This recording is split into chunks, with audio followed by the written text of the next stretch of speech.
بسم الله الرحمن الرحيم الحمد لله رب العالمين والصلاة والسلام على أشرف الأنبياء والمرسلين نبينا محمد وعلى آله وصحبه أجمعين وبعد. Alhamdulillah, on the 6th chapter from the book of purification, Bab Nawaqid al-Wudu, so the nullifiers of Wudu. Last week we discussed what encompasses the correct Wudu and then wiping over the socks or the leather socks. And today the Imam is going to talk about the nullifiers of wudu. So naqada means to basically to break or to nullify. Like Allah says, الَّذِينَ يَنْقُضُونَ عَهْدَ اللَّهِ مِنْ بَعْدِ مِيثَاقِهِ وَيَقْطَعُونَ مَا أَمَرَ اللَّهُ بِهِ أَن يُوصَلَ وَيُفْسِدُونَ فِي الْأَرْضِ. That basically the ones who break the contract with Allah subhanahu wa ta'ala, talking about the evil ones or the non-believers and stuff like that, when they break the contract with Allah. يَنْقُضُونَ. This is the same word. So when you break the wudu or you nullify your wudu. The types of nullifying the wudu are basically like things that are physical, like going to the bathroom, urination, or things that might cause you to do one of those things, like emanating something from the two pathways, basically. So like touching a woman, falling asleep, those are things that are not directly related to breaking the wudu, but they might be ways in which your wudu is broken and you don't know about it. So therefore, the scholars include it. So the Imam here starts out, وَهِيَ سَبْعَةٌ, there are seven main nullifiers of the wudu. The first one, and like it says the scholar, he starts with the general, then he goes into specifics. So he tells you there's 7 things that break the wudu, right? And then he's going to go into detail which are the 7 things. And this is the way of the scholars, they always break it down. They give you like an introduction and then they get into more detail. So the first one, he says, al-kharij min as-sabilain. So basically anything that exits from the private parts. Al-kharij min as-sabilain, like Allah says, أَوْ جَاءَ أَحَدٌ مِّنْكُم مِّنَ الْغَائِطِ. That's the proof from the Quran. If somebody comes from using the bathroom, then he should make wudu or wash, right? And then the Prophet ﷺ, the Sahaba said, أَمَرَنَا رَسُولُ اللَّهِ صَلَّى اللَّهُ عَلَيْهِ وسلم أَنْ لَا نَنْزَعَ خِفَافَنَا إِلَّا مِنْ غَائِطٍ أَوْ بَوْلٍ أَوْ نَوْمٍ, or رِيحٍ, another narration, that they were not ordered to take off their socks when they're traveling, except if they would, defecate or urinate or pass wind, right? So that's the other proof from the Sunnah. And of course, all the scholars are in agreement too that if something najis comes out of the two pathways, it breaks your wudu, right? So in terms of what comes out from the two pathways, we know urine, al-bawl, and that's all the scholars are in agreement about that. It's najis, it breaks your wudu, if it comes out. If it just like is there and it doesn't actually physically come out from the hole, it doesn't break your wudu. But even if one tiny drop comes out, that means your wudu is broken, right? Then al-wadi, that's like a thick white substance that comes usually in like very cold circumstances, or sometimes when people are lifting. It's different than urine and it's different than medhi, but that's one of the other ones, liquid that scholars say that also causes you to break your wudu, and it's also considered impure or najis. And then medhi, that's basically the pre-ejaculate fluid, or stuff that comes when a person gets excited or before sex or something like that. That's also one of the impurities that breaks the wudu. Then dam istihada, that's the irregular blood flow of a woman. So she has her menstrual blood that that necessitates ghusl when she's finished, but there's other irregular bleeding that comes out from the pathway that causes her that she should wash up and make wudu for that. Also the wetness of the woman in their private part, that's also considered amongst the majority of scholars to break the wudu as well. It's same as like the medhi of the man, basically like her, when she's in excitement or something like that. So those are the impure substances that most scholars say are impure that break the wudu, right? Also, so he says kharij min as-sabilain, meaning anything that goes out from the two pathways, from the behind or from the front, from the anus or from the urethra, from the penile, from the front part. Even the scholars say if it's a pure substance, the Hanabila in particular say even if something pure comes out from the one of those two pathways, it causes you to make wudu again.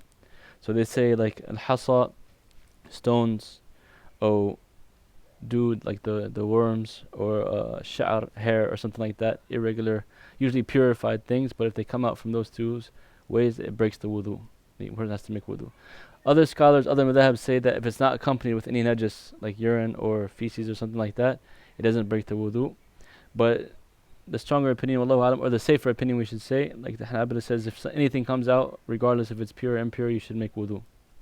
Right? Dam, blood, if blood comes out from the two pathways, according to the majority, it breaks the wudu. If it's just a cut in the area, that's different. It has to come from the pathways. Also, rih, a person passing gas or having wind from either hole, it breaks the wudu as well, according to the Hanabila. So that's the first one. Anything coming out from the two pathways. Is that clear? The second one, al-kharij, أو خارج النجس من سائر البدن إذا فحش. That najasa leaving the body, anywhere from the body other than the two pathways, obviously. If najas comes out, according to the Hanabila, that breaks the wudu, right?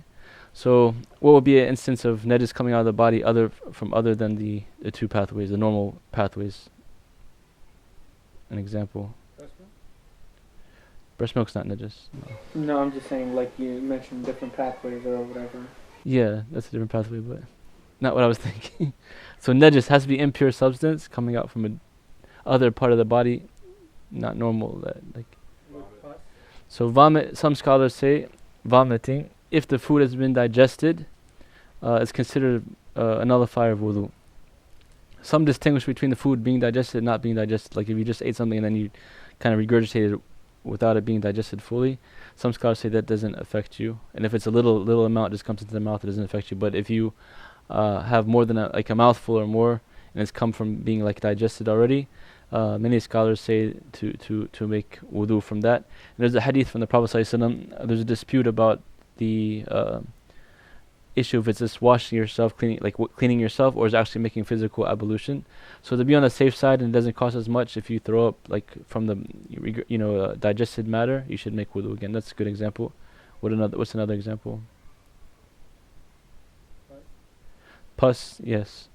And blood. Blood, especially if it's like a large amount. Some scholars, they forgive if it's like a tiny cut, like you're brushing your teeth and you have a small cut there, or if it's they use the quarter as like the way to measure it. Basically, if it's bigger than that, they say you should renew your wudu.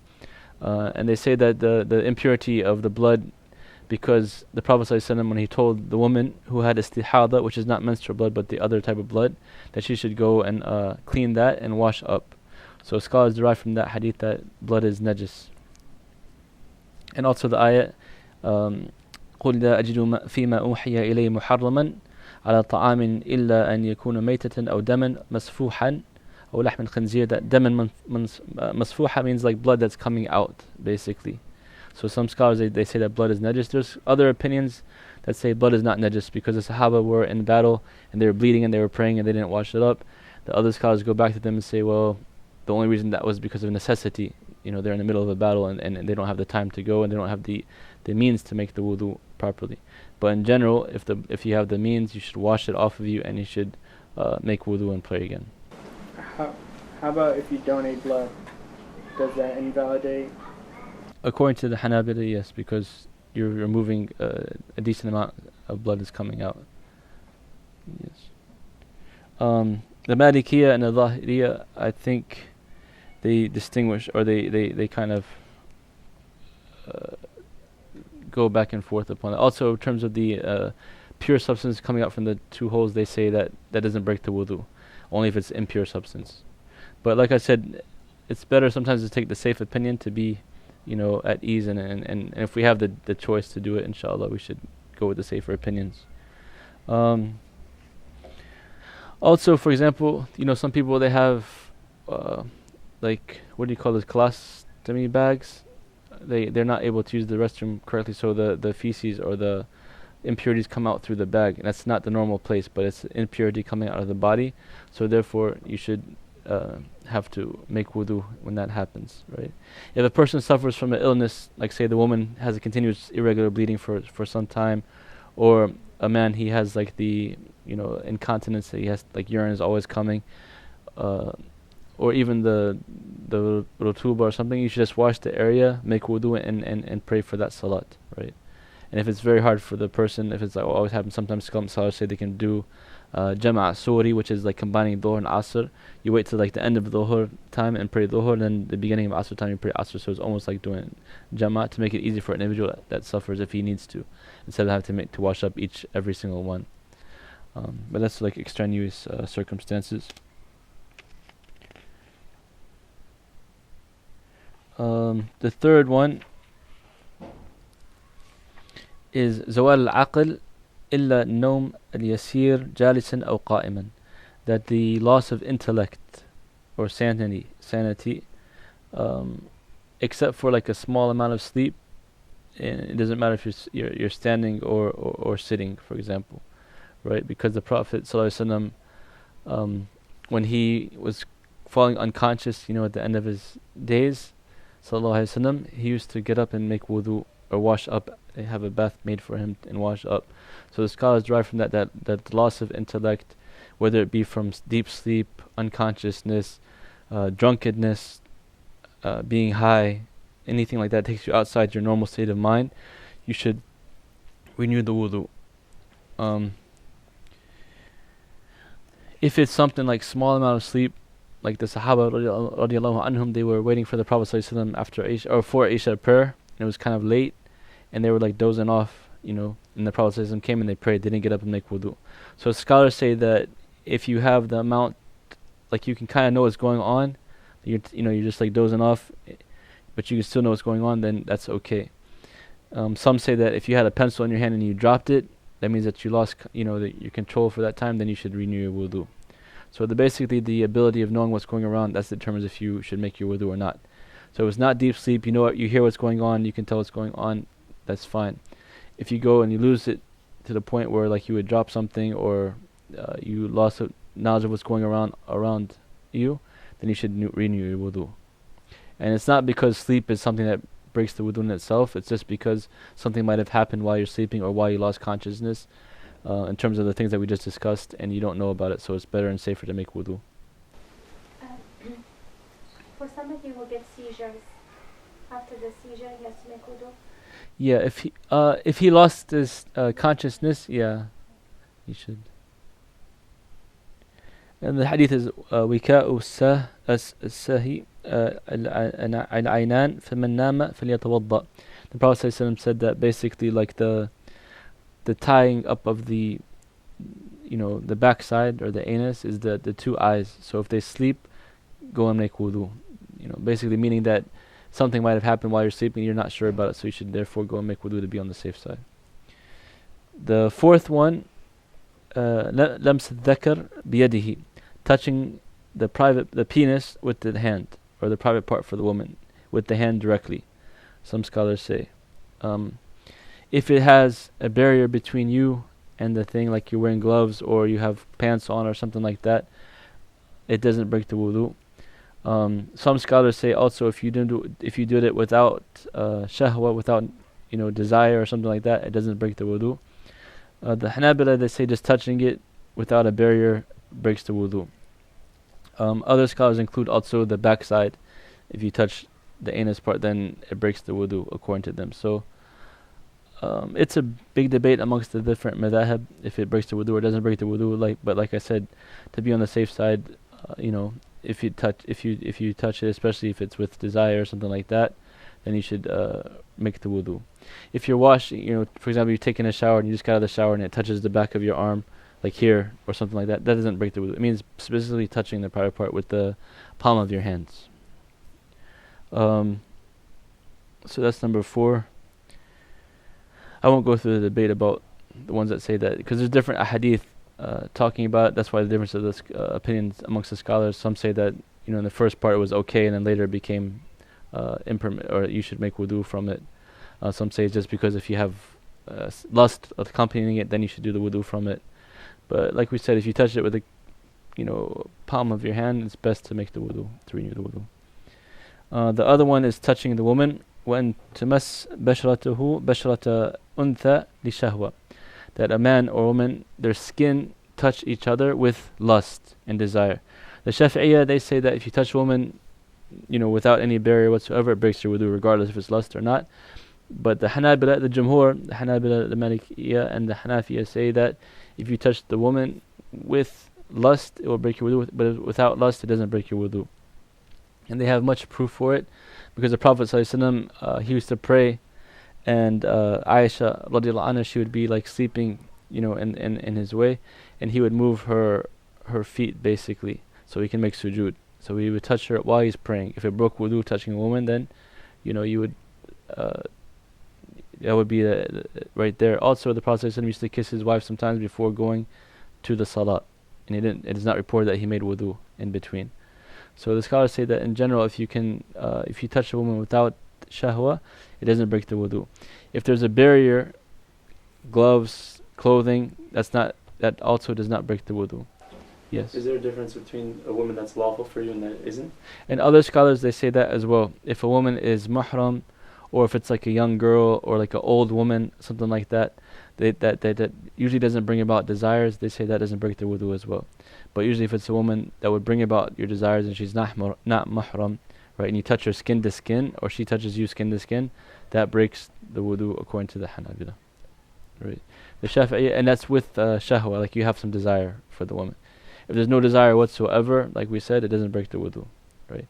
And some scholars also say, even the Shafi'i, I think they make an exception in like extreme circumstances, for example in Hajj, right, where it's very crowded and sometimes you can't help, for a man or woman to be touching, not intentionally, right. So it would be, according to the original of their madhab, they'd have to go and make wudu. So that would be like you're in tawaf, and then every time a woman touches you, even unintentionally, you'd have to go all the way out, make wudu, come all the way back. So it would be very difficult. And the scholars say, إِذَا دَاقَتِ الْأَمْرِ اتَّسَعَتْ. If affairs are constricted, Allah subhanahu wa ta'ala, He makes opening for you. Or إِنَّ الْمَشَقَّةَ تَجْلِبَ التَّيْسِيرِ. Hardships bring about ease.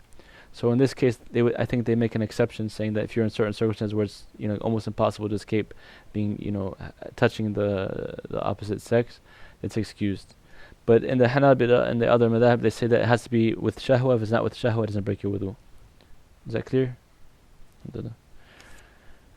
طيب.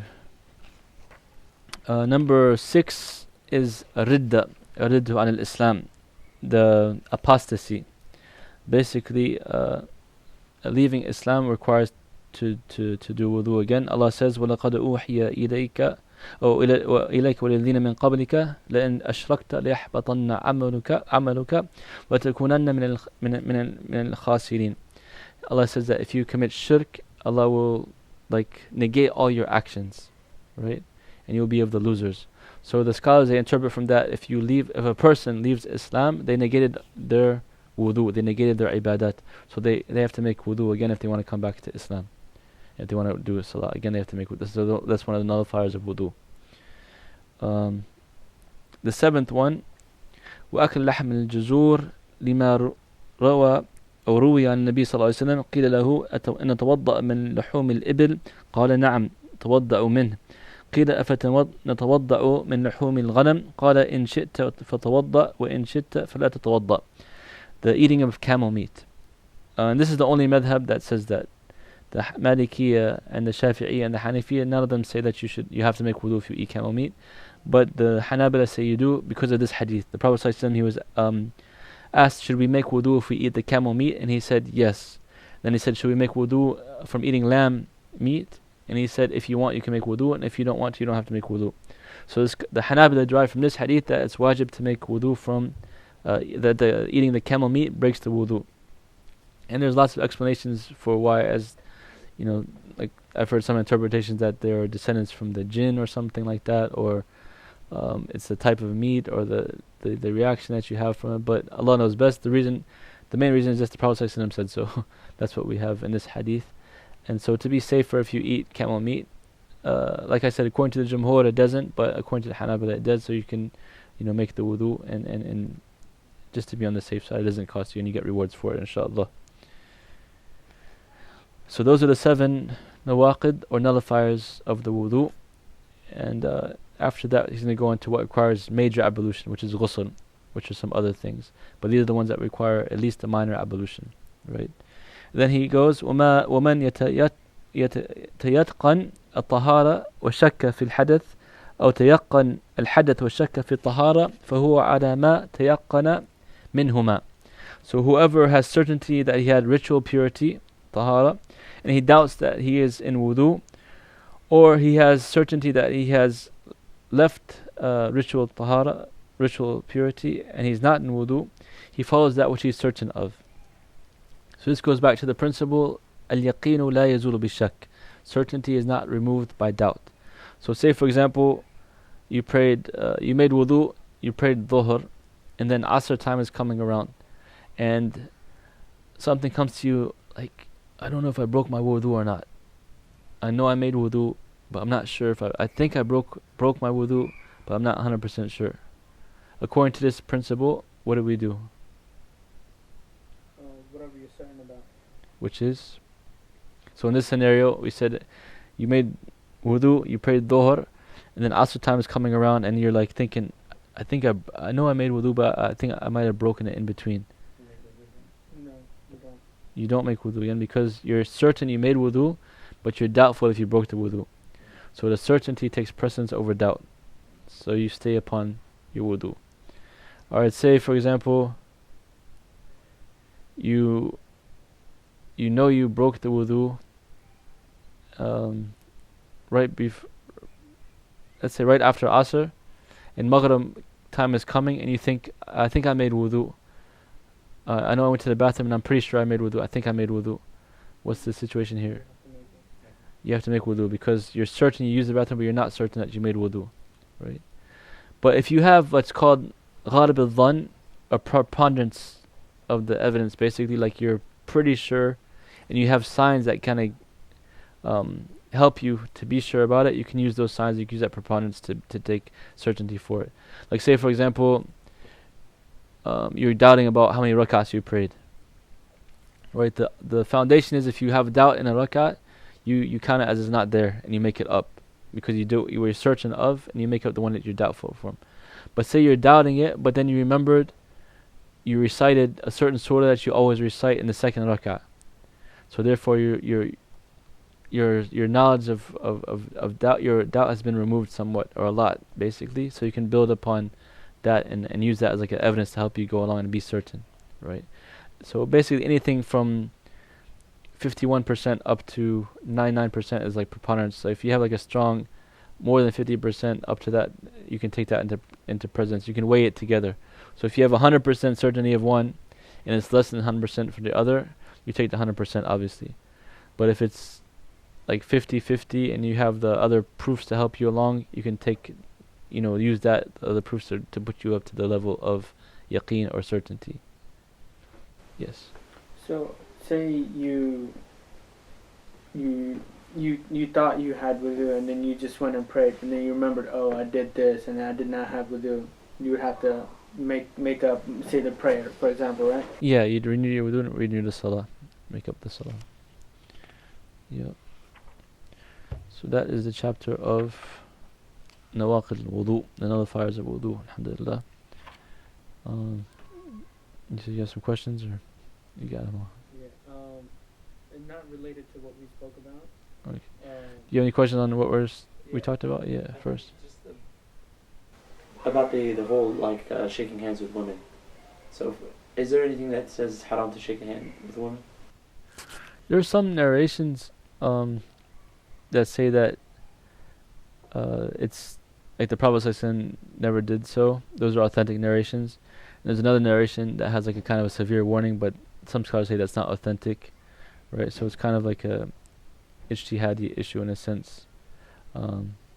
If you can avoid it, alhamdulillah. Say in a professional situation, like say you go to an interview and the person interviewing you is a female and they get up shaking hand like Yeah. So you can have your hands in your pocket or sneeze. You can explain it to them. Sometimes it works, sometimes it doesn't work. Because sometimes it's better.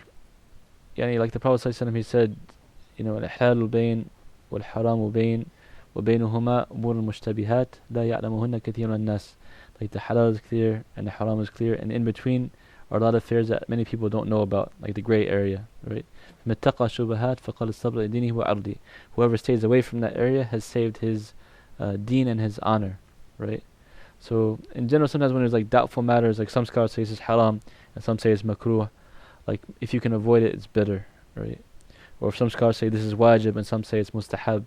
If you can do it, it's better. So that way you're out the gray area, and Allah knows best. Is the camel meat, is that a hadith, like the one about touching privates? In terms of disputing amongst the scholars, yeah, there's a disagreement amongst the scholars on both of those. So in this case, if you want to stay away from if you want to be 100% sure, like no one can blame you, you make wudu on both cases, so you're safe, right? But if you see somebody that follows the other way, it's okay because they have their proofs and stuff, and it's not something that anytime the scholars of the past and the Sahaba especially disagreed upon an issue, there's no use in arguing over that issue. Like you can say this is the way I follow because of this, and this is the way that you follow because of this and this, and like it's okay. It's not a big deal. Some people get into issues and fights and arguments over issues that are already been argued and debated over 1,000 years ago. Like you're not going to bring something new to the matter, right? You're just wasting your air and you're causing like harm, which is haram, to not really achieve anything. So in matters of dispute, like there's certain things that we mentioned are clear cut, everybody agrees upon, there's no doubt about it, but then there's issues where there's a difference amongst the scholars, and those issues, alhamdulillah, there's give and take. Like you can not have to argue about somebody if they follow a different way. And going back to the shaking hands thing, is it only for, say, someone who like unlawful to you, or is it like just in general? Like say if it's say your friend's grandmother or something, like does that? No, I mean it's mostly for obviously the non-mahram. If she's mahram to you, then there's no issue. Like it means the ones that you can marry. Anybody that you can marry basically is considered non-mahram, right? And you're not married to her, obviously. Okay. Yeah. I'm just saying, an elderly person, it doesn't matter. Right. It's the same way with yeah, I mean some scholars, they make exemptions for like the little young, opposite sex, the young children, or the older people, because it's not what a normal person would have like sexual desires for. So some people exempt those, right? Some people are very strict and they follow it to the T, that you can't, unless she's mahram, you're not supposed to touch her at all, no matter what. So yeah, you can, also like sometimes people are adopted, or they grew up with this family and stuff like that. So some scholars, they give a little bit more leniency for these type of situations, So we mentioned the dog's saliva, according to the Hanabila, is impurity, so you should wash it. If it's in a bowl or a container, you're supposed to wash that container 7 times. One time with, turab, like soil or dirt or dust, or some scholars say with like detergent. They can suffice. The Malikiyya say it's not najis. The only reason we do it is because there's like something, it's called ta'abbudi, that Allah subhanahu wa ta'ala orders to do it, and there might be some hikmah, for example, behind it that we don't really know about.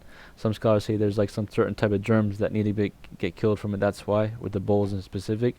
But if they just like lick you or your clothing or something like that, the Maliki, and they say that it's not najis, it doesn't break your wudu, you don't have to wash it, for example. They have proofs in terms of like the Quran that the Allah subhanahu wa ta'ala, He allowed us to hunt with the dogs, right? And when they eat the prey, or they get the prey for you, they put their mouth on it. And there's no hadith saying that we should wash that area. And they also say that there was dogs in the time of the Prophet ﷺ that used to run through the masjid, right?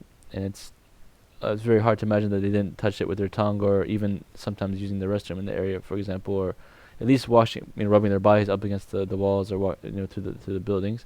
And there's no hadith saying that the Sahaba were ordered to wash that as well. So their opinion is very strong in terms of it not being najis, and it's kind of easier too for us in this country. Like sometimes when you're around, like non-Muslims that have these pets and they come up and they lick you, then you'd have to. It's kind of difficult to go and wash it every single time, especially if you work in those type of environments. So, Allahu A'lam, that madhab is pretty strong, and it's, I think, applicable especially to where we live. Also, you're allowed to keep dogs for hunting and for guards, purposes, or shepherd herding and stuff like that. And there's no other narrations that say that you should wash your clothing or make wudu from it and stuff like that. Wallahu alam. Would it be allowed for a dog to be, for you to pray in a room that a dog was in? If you're at like a friend's house and they have a dog, and you want to pray in that room and the dog has been in that room? Yeah, it's okay, as long as it doesn't like it's not walking if like walking in front of you and stuff like that. It's okay. There's some narrations that say like the angels don't enter the house that have like the hand paintings, or the dogs in it. So that's another thing. But your salat is sahih. It's still correct, inshallah. It was gonna be pretty much like along the same lines. Yeah. So like and plus like I'm not 100% sure, but you can't have like a pet dog unless it's for like the reasons you mentioned, shepherding or. Yeah, the majority of scholars say that it should be for like guarding purposes, or farming, herding purposes, or blind, like for the blind people, or hunting, these type of things. Wallahu a'lam. A brother told me that if the dog isn't owned by you, then you lose wudu. But if it's owned by you, something like that. He said that because I went to his house and he has a dog. He lives on a farm. I made wudu when we went for salah. The dog jumped up and licked me. So I said I have to go make wudu again. He said no. The hadith says that if it's your dog or something, then it's something like if it's your dog, it's you have to make wudu. But if it's not your dog, you don't have to make wudu. But is there any evidence for that, or is that just something? No, I mean there's no, from as far as I know, there's no scholar that says you have to make wudu at all. Anyways, it doesn't break your wudu. It just, the difference is do you have to wash it or not. So, the ones that say it's najis, they would say you have to wash it, that area where the dog was licking. But the Maliki would say no, it's not najis, so you don't have to wash it, as long as unless it licks in a bowl specifically, like the Prophet ﷺ said, or one of your dishes or something like that, then you have to wash it. Yeah. But it doesn't break the wudu. Yeah.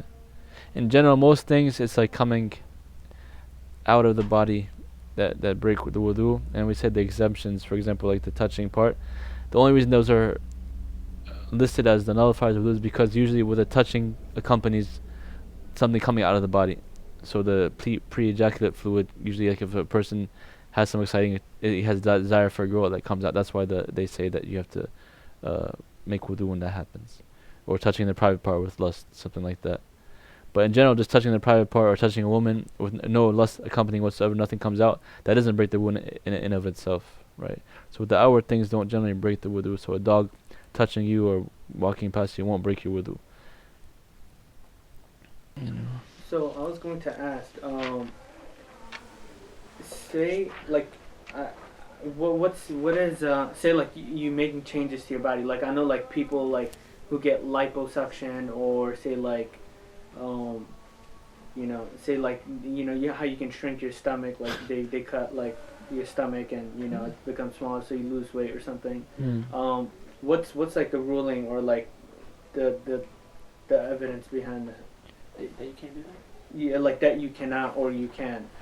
Well, if it's for health purposes, it's permissible. For example, some people suffer from like diabetes or certain obesity or something like that. If there was some type of health benefit to it and it doesn't cause a greater harm than good, I think that would be okay. Wallahu a'lam. But if it's just for beautification purposes, adding something that's not really part of your body, those type of things are generally not allowed. Because it's considered from changing the creation of Allah subhanahu wa ta'ala. So like tattoos or putting in sewing in fake hair, I think for the women especially, like wigs and stuff like that, like breast increases, stuff like that. Say like how about a vasectomy? A vasectomy is not encouraged or allowed in general, because the purpose of marriage or having sexual relations first and foremost is actually to procreate. The Prophet said, "Tanakahu تناسلوا فإني مباحم بكم يوم القيامة. Like to marry and be fertile, have children, so I can be proud of you on the Day of Judgment. So some scholars say to try to eliminate it, that it's considered forbidden in totality. Some scholars allow for temporary birth control measures. Some say none whatsoever, but some say temporary. But the ones of like a woman, having, they say like sealing up the uterus, or the man having the vasectomy, then those are like permanent based usually. They say no to that. Allahu A'lam. But generally, like how Allah created you is how you should try to stay. Yeah. If there's like a deformity that's not normal, or some type of medical necessity, the scholars make exemptions for those, right? But if it's just like, some people getting plastic surgery for just try to look more beautiful, or changing the creation of Allah subhanahu wa ta'ala, Allahu A'lam, that's not what we're really about, like we're not in this dunya for that purpose. So going back like a point off of that, how about like organ donors? Organ donors, like while you're alive or after you're dead? Both. There's a difference amongst the scholars too, because in general you're supposed to maintain your body and protect your body. It's like a trust from Allah subhanahu wa ta'ala in life and even in death. Like you're not supposed to cut yourself up or cremate yourself and stuff like that after you passed away. But some scholars say that if you can relieve a harm or bring about a life, save a life, without corrupting the body, like making it totally disrespectful, like cutting it up and improperly, Say like just like moving the one organ and you stay intact completely, something like that. Say like you have two kidneys. Yeah. Yeah, if it's not going to bring you greater harm or cause you harm in the future, then it's okay, inshallah. That's something like those are some of the recent fatwa. So I'll go back and double check, inshallah. But from what I remember, that if you can, save people and it won't bring you a harm in particular, some scholars allow for that. So, and how about, when you slaughter like say whatever chicken, meat in general, right? Yeah. How you have to basically, like in order for it to be halal, you do it like in the name of like, Allah subhanahu wa ta'ala. Like, how about in like a plant where they process like say like a chicken farm or something? Like, would they have to say for every chicken that they kill or something? Some scholars say that you have to you say Bismillah on every animal you do. Some say as long as it's slaughtered properly and nothing other than the name of Allah subhanahu wa ta'ala is mentioned upon it, then you can mention Allah's name upon it when you get it. So Allah knows best. But usually if it's halal, labeled halal, I think they usually have the name of Allah subhanahu wa ta'ala mentioned upon each of the ones that are slaughtered. And kosher too, like the Jewish religion, they have to have that like specifically. Wallahu a'lam. نمشي نصلي. Alright. جزاكم الله خير. سبحانك اللهم وبحمدك أشهد أن لا إله إلا أنت أستغفرك وأتوب إليك. يا الله.